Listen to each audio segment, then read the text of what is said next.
Hej og velkommen til dette kursusafsnit, som handler om privatliv og kampgejst. Det er nok sådan det mindst strategiske kursusafsnit, men nærmest også stadig alligevel et af de vigtigste, fordi det handler meget om dig som person.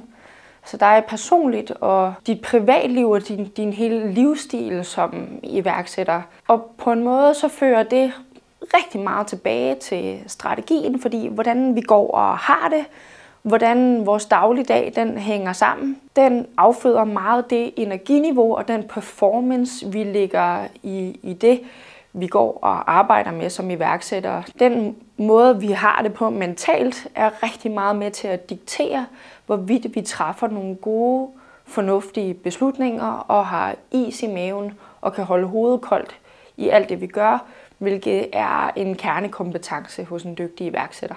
Jeg har prøvet nu at arbejde med iværksætterteams, der både har været unge teams. Jeg har også prøvet at arbejde med teams, som har en helt corporate karriere bag sig. Jeg har arbejdet med iværksættere, som måske har sådan en Ph.D. eller forskermæssigt niveau, i helt modsat grad til dem, som er spundet frisk ud af studiet, eller måske stadig studerer. Og jeg vil sige, at uanset hvor man ligesom befinder sig i livet, eller hvilken alder man har som iværksætter, jamen så kommer der nogle styrker og nogle svagheder med begge typer iværksættere, eller hvad skal man sige, nogle fordele og nogle ulemper. De meget unge iværksættere har et drive og et energiniveau og en fleksibilitet i måden, de arbejder på, som er helt vild.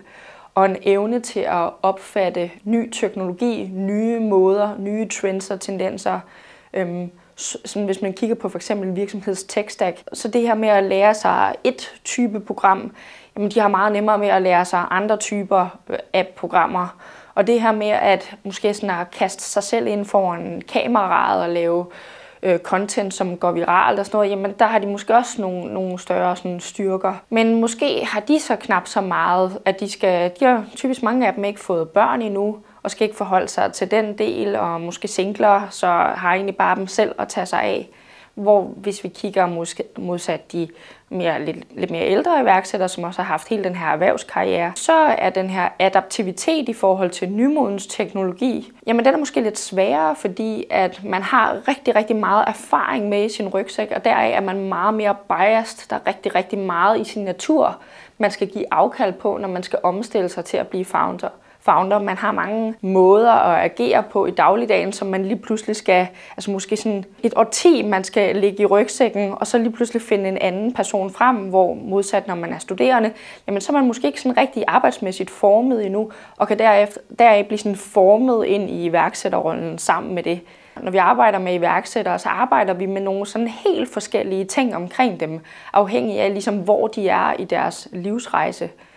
Arbejder vi med dem, der ligger lidt mere midt imellem, lad os sige, de er helt unge, og dem med en corporate karriere, jamen så ligger de måske et sted i livet, hvor der skal ske nogle større beslutninger i forhold til måske deres partner i livet, valget om at få børn, hvor skal man bo, er det her med at være iværksætter den måde, man skal tjene sine penge på, eller er det mere fornuftigt at tage et reelt arbejde i sådan en mere almindelig form for virksomhed?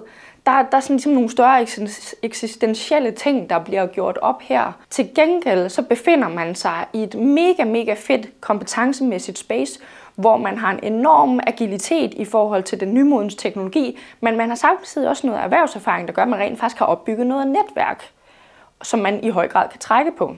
Jo længere tid du har været ligesom i erhvervslivet, jo mere netværk har du typisk også opbygget dig. Og deraf de iværksættere, som springer ud sådan her midt på eller sent, de har et kæmpe vidensspektrum omkring lige præcis, hvem det er, de skal have fat til, og de har meget nemmere ved at få de her kaffemøder i hus, fordi at de også har hele deres renommé i rygsækken og et professionelt netværk, der hjælper dem frem, og så har de typisk et virkelig indgående kendskab til os.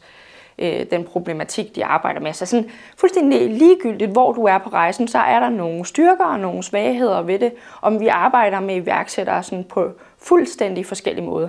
Men det stiller også krav til ens egen forventningsafstemning med sit eget team, men også for eksempel med, hvad der er på privatfronten.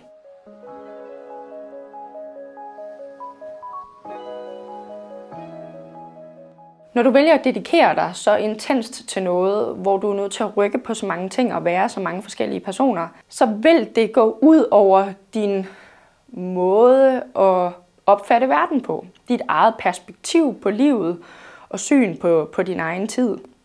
Og det vil måske stille krav til, at du bliver måske lidt mere struktureret i hverdagen, men også at du i høj grad kan finde ud af at navigere mellem tilvalg og fravalg på den private front. Du vil ikke kunne deltage i lige så meget, som du har gjort før. Et problem for mange andre, et dagligdags problem for mange andre, det bliver måske mere en bagatel i din verden, fordi de problemer, du står overfor, er så store, har så meget indflydelse og er så kritiske, at det bliver svært for dig lige pludselig at komme ned på det niveau igen, hvor der er nogle dagligdags problematikker med madpakker, der skal smøres, og forældremøder over i skolen, og en kage, der skal tages med. Jeg har overvejet så mange vildt interessante snakke omkring hele det her med for eksempel bare at være mor og iværksætter på samme måde, og hvordan man bliver set på af andre.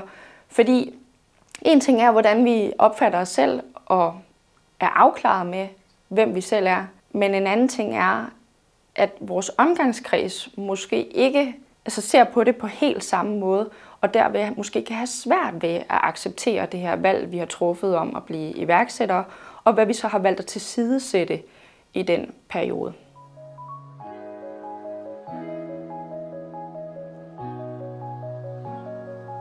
Det er meget vigtigt, at du får der en snak med din partner i livet, om hvordan I gør det her med, at du er iværksætter, og I løbende tager den forventningsafstemning. Men det her, det leder mig også hen til vigtigheden af for eksempel at have sig en mentor, når man er iværksætter. For det er rigtig vigtigt at have et sted at læse af med det, man går og bakser med. Fordi der er grænser for, hvor meget ens partner egentlig bør tage imod fra dig, og det du går og tumler med. Det er svært for dem at sige stop, fordi de elsker dig, og de vil gerne støtte dig, og de vil gerne være der for dig. Så det er lidt underbevidst, at du ikke nødvendigvis er bevidst omkring, hvordan du påvirker din partner, hvis du går og læser alt, du går med af derhjemme. Men det kan godt påvirke din partner i sådan en grad, at de opfatter selve hele startup-projektet, og måske teamet, du går sammen med, negativt, fordi at hvis du kun tager de negative ting med hjem, som vi har mere sådan tendens til at tale om, jamen så bliver det jo det perspektiv, og det bliver den viden, de går med. Så selvom at det føles som om, at din partner sagtens kan tage imod, så vil jeg helt klart anbefale dig at få en mentor, som du kan tage og drøfte alle de her ting med, så du tager mindre med hjem, og deraf ligesom skåner dit private for det, der er business. Og du på den måde øver dig i at holde de to ting mere adskilt. Der kan selvfølgelig være nogle private ting, der gør, som I ligesom skal drøfte derhjemme, som har indflydelse på, hvordan dit liv og din performance er som iværksætter. Dem skal du selvfølgelig stadig have plads til. Men sorter i det og inddrag en mentor for ligesom at aflaste på den front.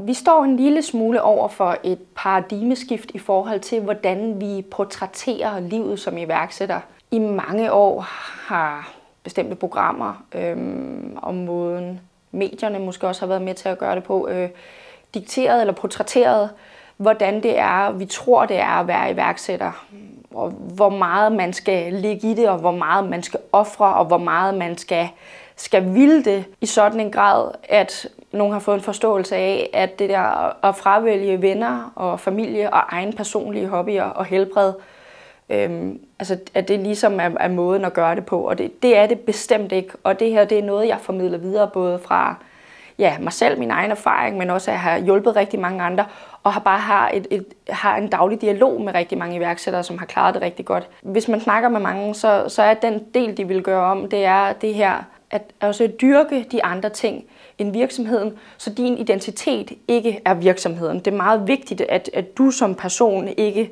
identificerer dig gennem virksomheden, og det er dit et og alt, fordi når du så engang måske klarer det godt, eller ikke klarer det godt og kommer ud på den anden side af den her virksomhedsrejse, så skal du ikke stå identitetsløs på den anden side. Så det er meget, meget vigtigt, at du i mellemtiden, mens du har været på rejsen, også har husket at dyrke egne personlige hobbyer og interesser og ting, der var gode for dig selv. men også dine venner, at de er blevet prioriteret, og din familie. Det kan godt være, at du er nødt til at skære lidt fra jo på noget af det der i forhold til, hvor meget du kan deltage i, men det er stadig vigtigt, at du holder det ved lige og prøver at dedikere tid til det. Alle de iværksættere, jeg arbejder med, der minder jeg dem også om at huske at trække stikket, og også at tage på ferie i den grad, det er muligt. Du kan måske ikke tage en mega lang ferie, men det er rigtig godt lige at få skiftet luften ud, og få skiftet omgivelserne ud, og komme lidt væk sammen med nogle andre, eller for dig selv, sådan så du også får noget inspiration og ser på noget andet, og bliver hævet ud af den daglige setting. Hvis man bare forbliver i den daglige setting, men siger, jeg må ikke arbejde i dag, så det er rigtig, rigtig svært ikke at gøre det, og så bliver man også måske mere sådan presset af lysten til at arbejde. Hvis man decideret flytter sig fra situationen ved at rejse til et andet land, eller tage i sommerhus eller noget, jamen så planter man en lyst og en motivation til rent faktisk at holde pause i sig selv. Så det er sådan ligesom et mentalt sted, du flytter dig fra A til B, når du vælger at trække stikket og være til stede og gøre noget andet. Det er sindssygt gavnligt for dig, fordi det her med performance bunder rigtig meget bunder i helbred. Så en ting er det med ferier, men også bare på daglig basis. En sund krop og et sundt sind er med til at påvirke dine ledelsesmæssige evner, din evne til at træffe nogle gode, sunde beslutninger. Det kan vi kun med et sind, som har overblik og som ikke føler sig presset, men også i høj grad et sind, som føler sig aflastet på daglig basis.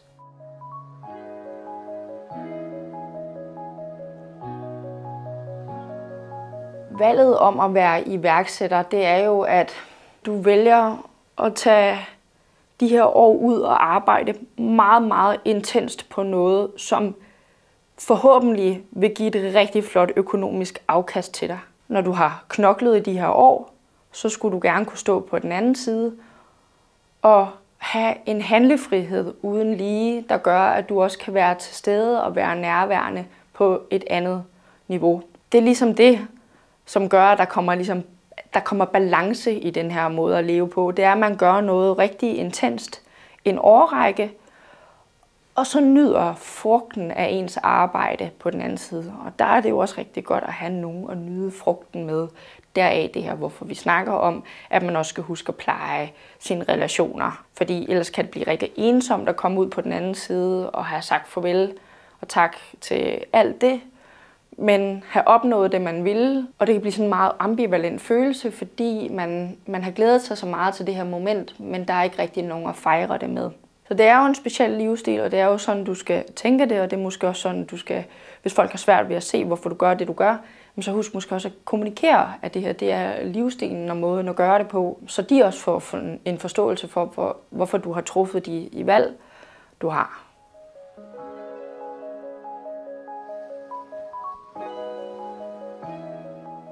Sidst vil jeg gerne slutte af med at snakke om det her med, at det er, når ens passion og ens arbejde flyder sammen, som det tit gør for iværksættere, så kan det være meget svært at stoppe med at arbejde. Vi har simpelthen en anden form for arbejdsmoral, fordi vi er så passionerede omkring det, vi gør. Og det gør også, at vi kan arbejde typisk meget mere end 8 timer, uden egentlig at have lyst til at stoppe. Og det er også vigtigt at vide, at mange iværksættere finder faktisk energien i sit arbejde. Tværtimod, at det at holde fri, finder de ikke særlig meget energi i. Der er mange, som når de bliver tvunget til at holde fri, eller skal holde fri, eller ikke har noget at tage sig til, så er det faktisk her, at de her mange tanker, som florerer i et meget entreprenant sind, de kan gå fra at være enormt positive og proaktive og effektiviserende. Det, der gør, at man er løsningsorienteret, og man er handlekraftig og rent faktisk får noget for hånden. Men når man ikke har noget at kaste den energi og de her myldretanker over, så kan det jo være farligt i værste grad at blive efterladt med så mange tanker og så meget energi og så mange ønsker om at gøre noget, og så ikke have noget at tage sig til. Man skal være meget opmærksom på sig selv i den transition, der sker der, fordi de her tanker kan godt føre til meningsløshed og tvivl og funderen sådan over livet i sådan en grad, hvor at man kan føle sig ensom og alene med sin måde at tænke på, og have sådan svært ved at finde andre, der forstår ens måde at tænke på. Så bare fordi man er positiv og entreprenant og optimistisk, og det udadtil virker som om, at alt flasker sig for en, så skal man ikke underkende, at den her type mennesker døjer med et sind, som er anderledes, som opererer på en anden måde. Nogle kan have ADHD. Det er ikke unormalt.